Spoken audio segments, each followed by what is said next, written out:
Well, afternoon, peoples. Yes. So, how about this then?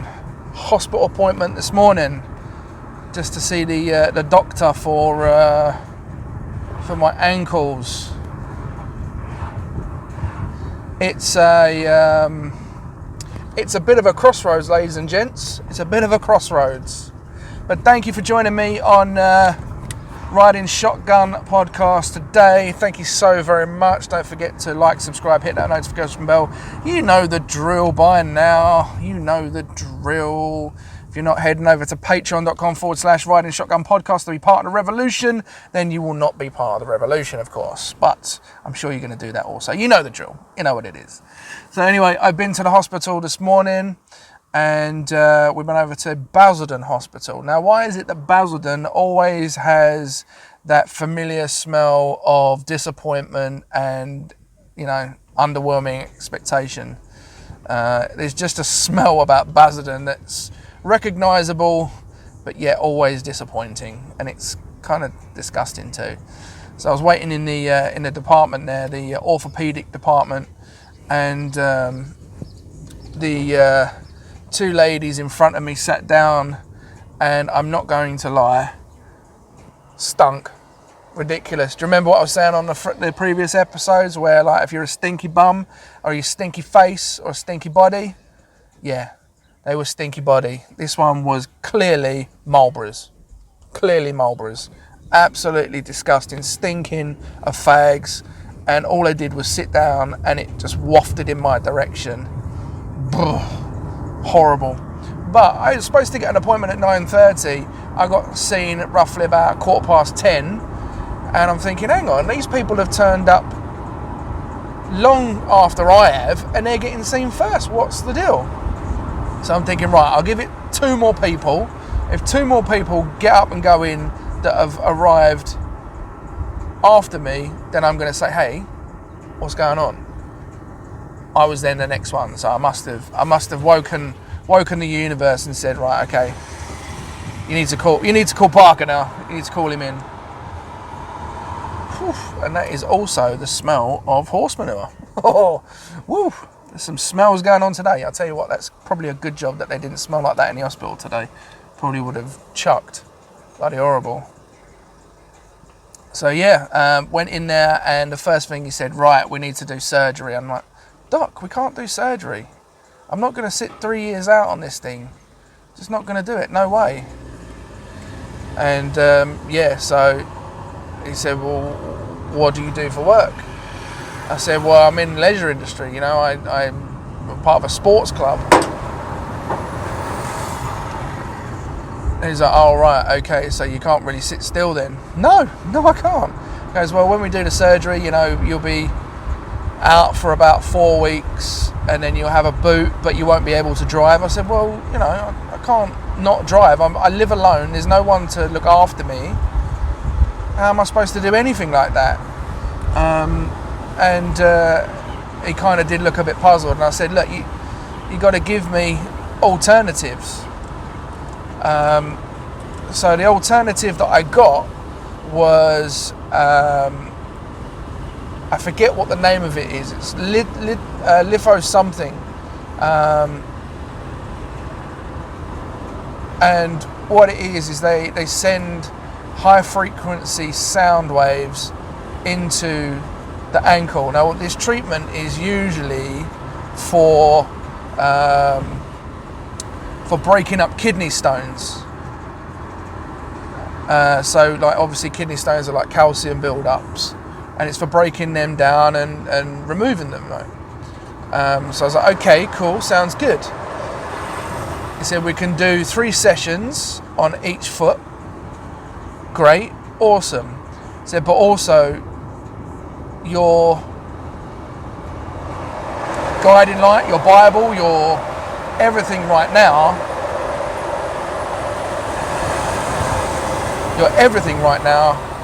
is going to be yoga. Yoga. I know. I've never done yoga. Well, actually, I've done yoga like twice. But I've never done yoga as a proper thing before. But he said you need to do an hour of yoga every day. Every day. So how is it?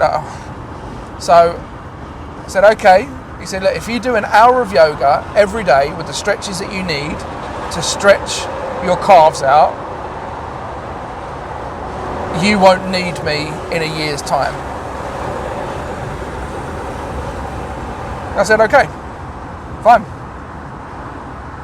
He said, what will happen if you don't do this now? He said, ultimately, you'll either be useless or disabled. That kind of shocked me a little bit. Disabled. I don't want to be disabled.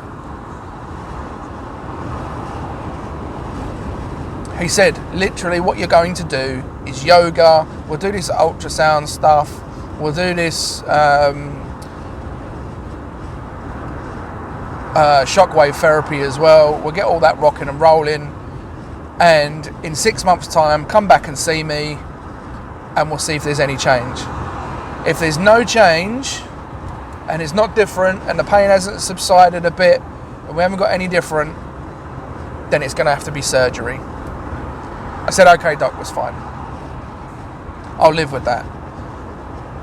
But I wanted all non-surgical options first before you go blasting my legs to pieces and I might not be able to run or walk for a God knows amount of time. And he said, look, you know, a moment of pain and discomfort can be better than a lifetime of pain and discomfort. I said, I get that, doc, but had I been 60 and this happening, I'd have said, yeah, let's go for the surgery. But because I'm not, because I live alone, because I have no one to look after me, because I have to work, because I have to drive, I can't do this surgery. I can't be in a boot driving or working. I can't do that. I can't spend that amount of time out. They said, look, at the end of the day, you could spend 4 weeks off of it, resting, 6 weeks in a boot, and then the rest of the time you're doing physio. I said, yeah, but it's still 4, 5, 6 months out, and it might not be any better or any worse. 9 times out of 10, they're not. So he was really trying to push me towards this surgery, and I was like, dude, I don't want to do the surgery. I want to try every other option first before you go carving me up. So that's where we're at. So I've got to wait for an appointment for these 3 sessions of sound thing. I forget what the name is called. Hold on, it's on here. It is called, if I can read it, it's in doctor's handwriting, so it's not amazing. It is called lithotripsy. Called lithotripsy. Lithotripsy. So yeah. That's the name of it, lithotripsy, and that's what I'll be having 3 sessions on each foot, and apparently they're going to have anaesthetic and all sorts in it. So, I mean, in all fairness, a little bit of anaesthetic in it would be amazing, because then I'm just not going to feel it. It's going to be beautiful without pain for a second. So we'll see how we go with that. We'll wait for the referral on that, and we've got the shockwave therapy next Tuesday. I'll do the yoga and the stretches for an hour a day every day, and yeah, that will be that, and we'll see what we do with that, to be honest. But on a plus note, I got to see my nanny again today. She's lovely, she's wonderful, she's enjoying the warmer weather. She's not been outside in it because she doesn't really go outside at the moment because her back garden needs a gardener, and apparently that is coming tomorrow. The gardener is coming tomorrow to get rid of basically the forestry that's going on in her back garden right now. So that's nice that she'll be able to get that done, and that's fine. So yeah, I mean, it's not been a bad day. It could be worse. He could have just said there is no other options. It's just surgery. That's it. and I'd have been heartbroken at that. But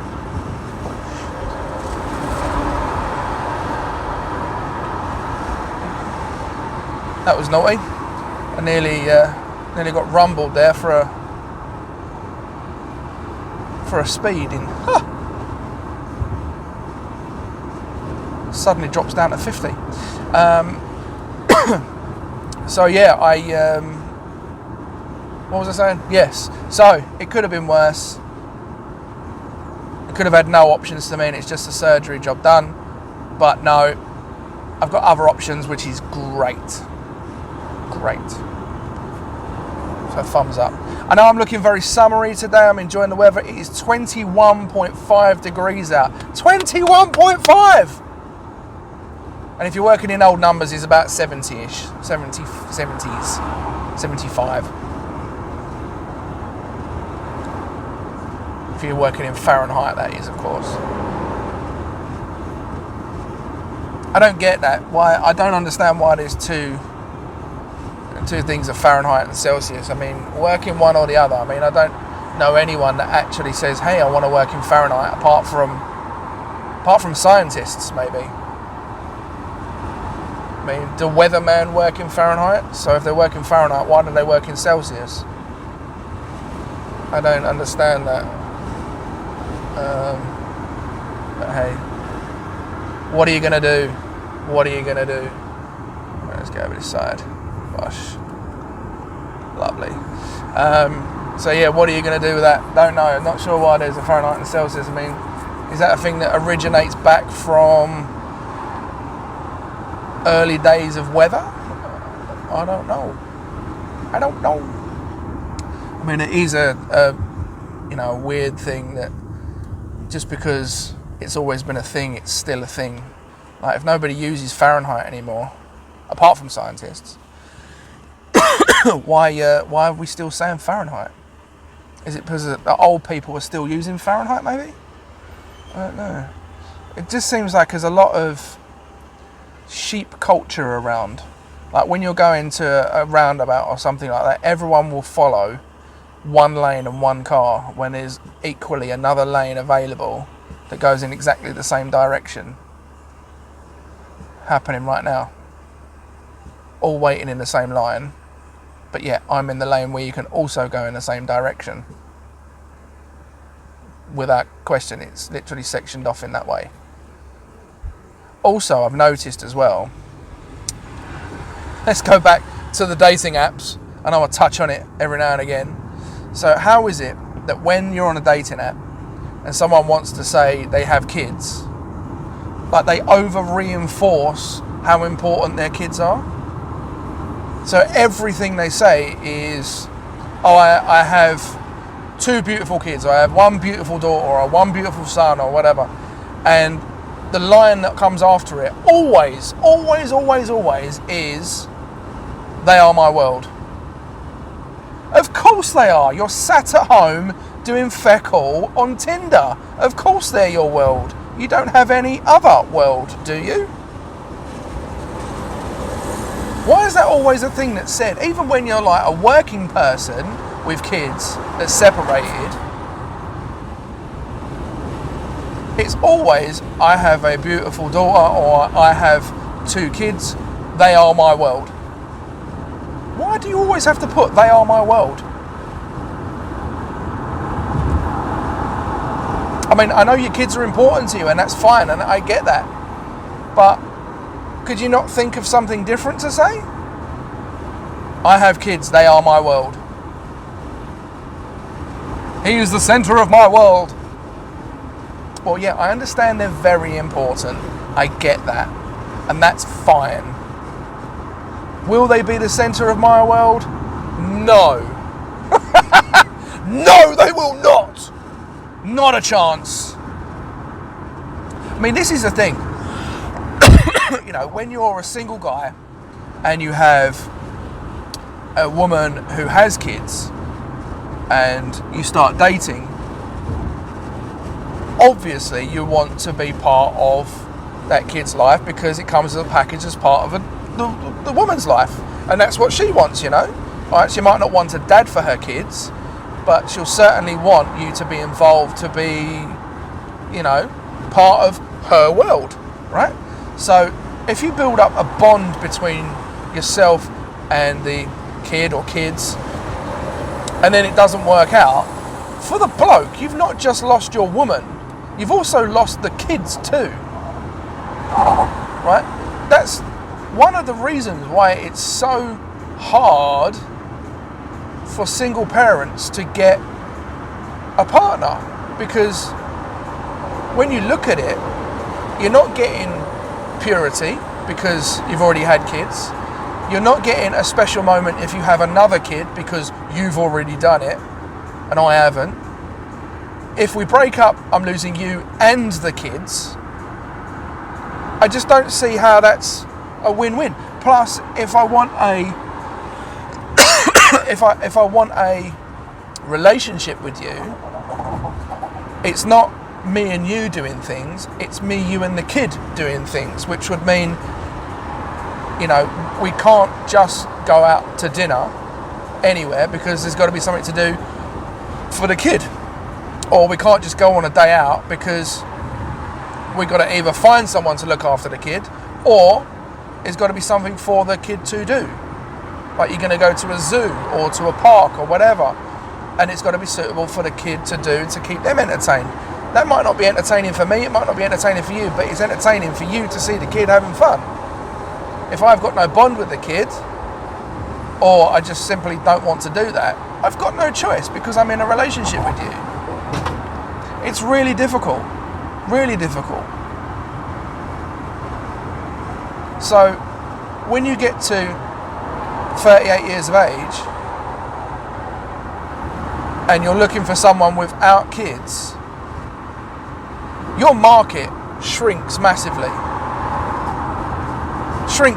Because most of the people online that are your age will have had kids already, or they're already taken, in which case they won't be online because they're already married, have boyfriends, whatever, and they're already doing their thing. Or they're not interested in you, or you're not interested in them because you might be not their type or whatever. Then, once you find someone you actually like, they might be so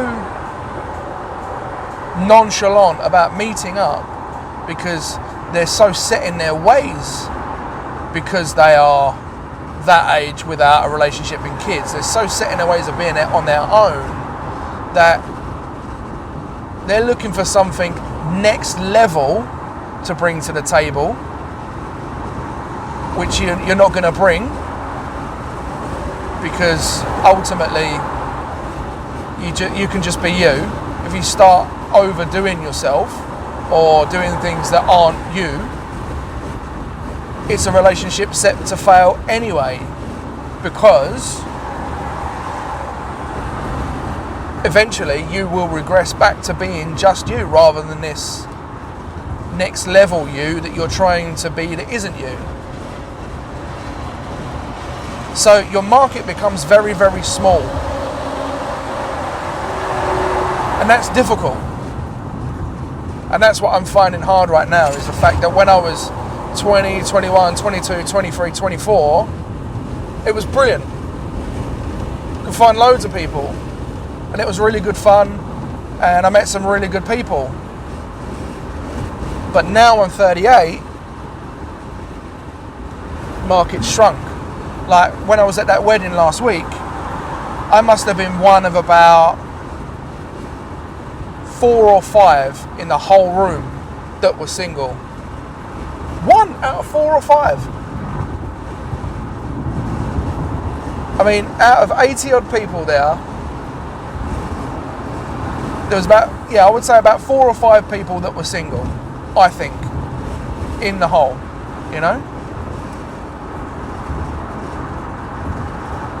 And from what I could see, most of them were dudes. So you're in a wedding a place of love, place of romance.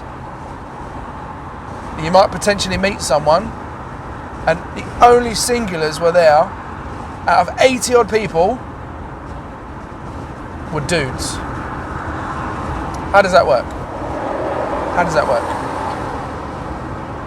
And the chances to meet people at work are smaller because you have to be more professional now. You can't make advances at work in case you get complaints against you and you might lose your job.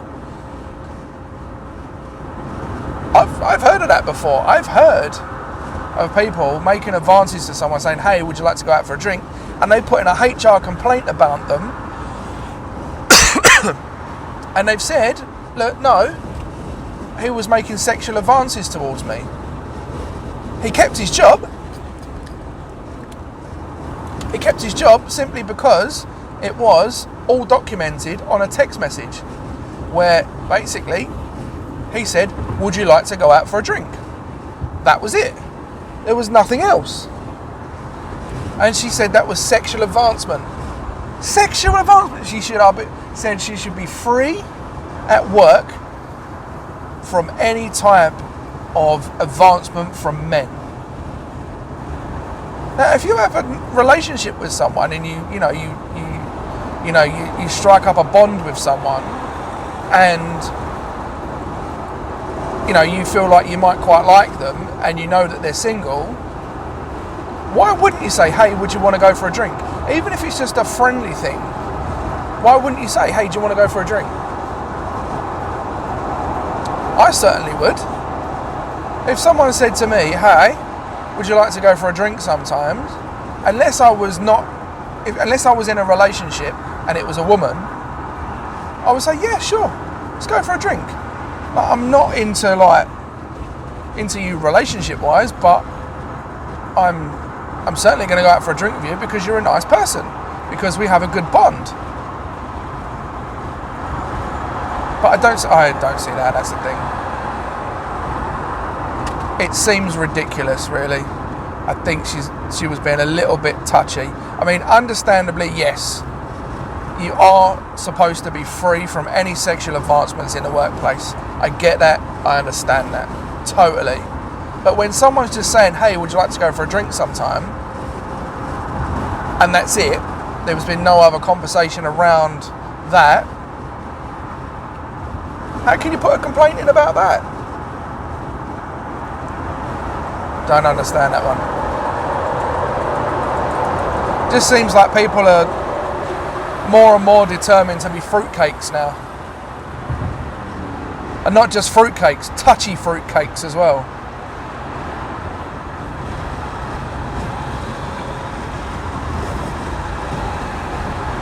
Are you a touchy fruitcake? Because if you are, stop. Stop being a touchy fruitcake.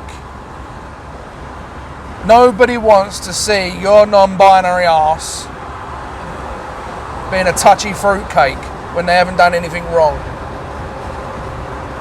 By all means, be non-binary. Be whatever you want. Be gay, be straight, be transsexual, be whatever you want. It really doesn't bother me. But don't be a touchy motherfucker when people have done nothing wrong. It's like walking down the street and deliberately being upset about stepping in dog shit when you could have walked around it. It's exactly that. People choose to step in dog shit and be angry about it when they could have walked around it. That's probably the best analogy I can come up with it. Touchy fruitcakes. There you go. And you can cancel me all you like. I don't care.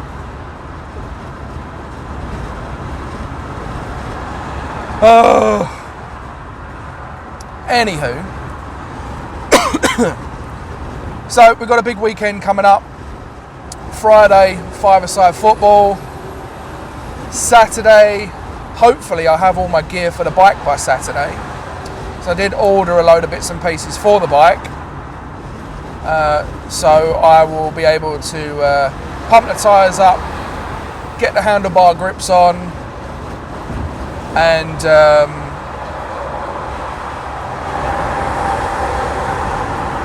have a helmet as well, so I can go out riding, get that sorted by Saturday. Then on Sunday, 11 aside. Yes, mate, 11 aside. Gonna be amazing. So we're at home to Strood. I'm hoping that I can be significantly better in this game than I was in the last game. Because on Tuesday, I felt I played fairly well. I scored 5 goals, doing all right. Movement was pretty good. And being mobile as well. I was pretty good at being mobile too. So hopefully on that Sunday, fingers crossed, it will be a little bit better. I'd have to do loads of stretches, get it all sorted out and get me all supple. It's just a shame I can't get hold of the bottom of that Achilles and just yank on it and really stretch it and just yank hard on that Achilles. I just put a bloody great big hook around it. Ugh. That would be good. That would be good, actually.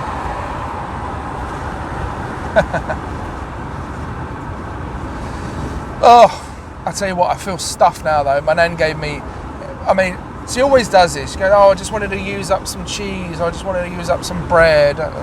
So she gave me a sandwich and a half with loads of cheese, loads of pickle and loads of pepper. Amazing. But then supplementary to that was 2 cans of ginger beer. Not complaining about that. 2 cans of ginger beer and 2 biscuits, a cream cone, 3 of those cheese sausage roll things. Cheese, they look like sausage rolls, but they're not. They've got like cheese and onion inside them. 3 of those. She fed me well. She fed me really well. To be honest with you, that cream cone was really delicious. It was very delicious, actually. I know she does buy herself little treats and bits and pieces like that. And it's always the same with her as, oh yeah, I don't think I'm going to eat that. Do you want it? And you'll end up going away with like 3/4 packet of crisps. Of biscuits or something. But I think she's starting to learn. All the way through my life, no matter what, she has always tried to push money into my hand. Be it a couple of quid, a £5 note, a £10 note, a £20 note, doesn't matter what it is, she will always push that money into my hand and be like, no, take it. Like, Nanny, I don't need it, it's fine. No, take it, because I gave this to such and such, and I gave that to such and such, and this is for your birthday, it might be for Christmas, or it might be that or the other. Always pushing back. What? I think it's an unwritten rule for nans that they feed you as much as they can whenever they see you and push money into your pocket. That's got to be a thing. Tell me if your nan is the same. If your nan does this, or granddad might be the same. If your nan and granddad just pushes money into your pocket and feeds you until you physically can't take any more, tell me. Because my nan has always been like this. She's always fed me to the nines and always pushed money into my pocket. I think she's starting to learn, because just recently she's not been pushing money into my pocket, just feeding me extra. It's like she's taken the money from what she used to give me and said, right, I'm going to buy food with this and I'm going to feed him instead, because he doesn't like taking money, so I'm just going to put it in his belly instead, and he can cart that round with him. I wouldn't be surprised if she's going, actually, I'm not going to give him no money, I'm going to buy food with it, and then I'm going to push that into his belly instead. Silly nanny. I tell you what though, that is something I do want to do. You know those hand things, well, not hand things, you can put anything in them, but they are plaster of Paris things, and you put your hand in the plaster of Paris, and you sit there for maybe half an hour or so, and it develops like obviously in shape of your hand, and then you fill it with like rubber or whatever it is, I can't remember, and you make a mould out of it. And I've always wanted to do that for my nan. So obviously she's going to be 90 next year. She's cracking on a little bit, so I want to be able to hold my nan's hand whenever I feel like it, when the inevitable does happen, which I don't want it to happen for a long period of time, but I'd rather get that out of the way now than say, why didn't I do that? So I think what I'm going to do is I'm going to order one up, and then when I go around there next Tuesday after my shockwave therapy, I'm going to say to my nan, look, dunk your hand in that, nan, and I'll have my handprint, and it'll be a case of like, I can touch your hand and hold your hand. I'm going to make a hand shape like she's holding my hand. Yeah, that'd be good, because then if I've got the mould of her hand, all I need to do is keep spraying it with her perfume, which is Estee Lauder Beautiful. That is the name of the perfume she wears, because I buy her 2 bottles of that every year, without fail. One for her birthday in September and one for Christmas, and that does her for the entire year. So I just need to keep spraying it with that, so I can smell my nanny, and I can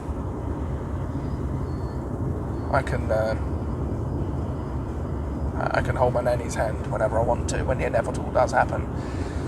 Which I hope it doesn't. It would be so weird. I mean, I had a weird feeling when the Queen went. Like, she's always been there, it's always been normal, and now the Queen isn't there anymore. She's dead. And that felt weird and cold. So when my nan goes, damn, that's going to be one terribly horrific day. I don't think I'm going to recover from that for a long time. It took me ages when my granddad went when I was 18, and I had the distraction of Spain and all the antics that I was up to there to distract me from that. So to not have that, it's going to be horrible, really horrible. So I hope that doesn't happen soon. I mean, she's obviously thinking about it a bit, because she's asking me different questions and stuff. I mean, we had a heart-to-heart today about a few bits and pieces, and the subject of a situation in Spain came up when I was 20, about a time when a few of my friends were killed in a car accident, and I was supposed to be in the car with them. But we spoke about that, and she didn't know about that. I can't believe she didn't know about that. Maybe she wasn't told that at the time because she didn't want to, because you don't want to worry your nan. So yeah, maybe she wasn't told that at the time and it just slipped by. But yeah, I told her about that today. Told her the details of it. But she did the whole nanny thing, like, when you're on your bike, just stay on quiet roads, be safe, be careful. I don't want to worry about you. It's like, nan, you'll be fine. I'll be fine, honestly. I'll be all right. And then I had to describe how, the sort of location that I lived with an area that she knew that was quiet. I said, look, my area is a bit like Orsett. It's quiet. There's not much traffic going on. There's a couple of roads that go through it, but you're never going to find any craziness going on. You're not going to get HGV lorries coming down my road going mental. So, okay, all right, yeah, okay, that's fine. And she seemed to ease up a bit after that, which, yeah, set her mind at rest a little bit. You got to see, I mean, when your nan's 89, 89 this year, when your nan's 89 this year, you gotta be a little bit more tender with her than when she was maybe at 50 years old. Yeah, my dear old nanny. My dear old nanny, she's so lovely. Anyway, we are virtually home now, guys. So I'm going to say thank you so much for joining me on the podcast today.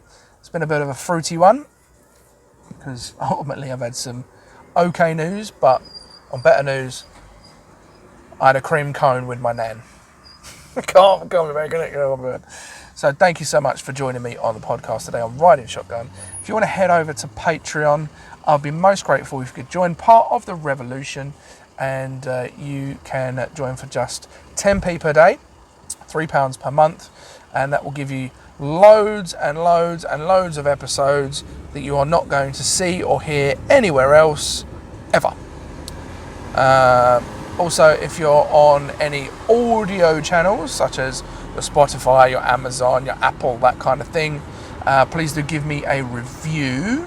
5 stars, obviously preferable, but if not, if you want to be honest with me and say, hey, this is really not for me, this is just trash, I don't like it, I hate it, fine, say that. Appreciate your feedback. If you want to say you love it and you enjoy it and you want to tune into every single episode, go for it. Give me 5 stars, boost me up those rankings, get to the top, and then we'll go, hey, this is great. And we can celebrate the revolution together. The Riding Shotgun revolution. Oh, tell you what though, as soon as I get home, I am going to get the garden open. I am going to mow the lawn. And I am going to enjoy some of this beautiful sunshine. And maybe get some washing dry as well at the same time. That'd be amazing, wouldn't it? So, yeah. Thank you so much for watching. I'll see you on the next one. Take care. God bless. Catch you on TikTok, YouTube, Spotify, Amazon, Apple, Facebook, Instagram, everywhere. I'll catch you on the flip side, and I'll see you soon. Take care. God bless. Love you. Bye-bye.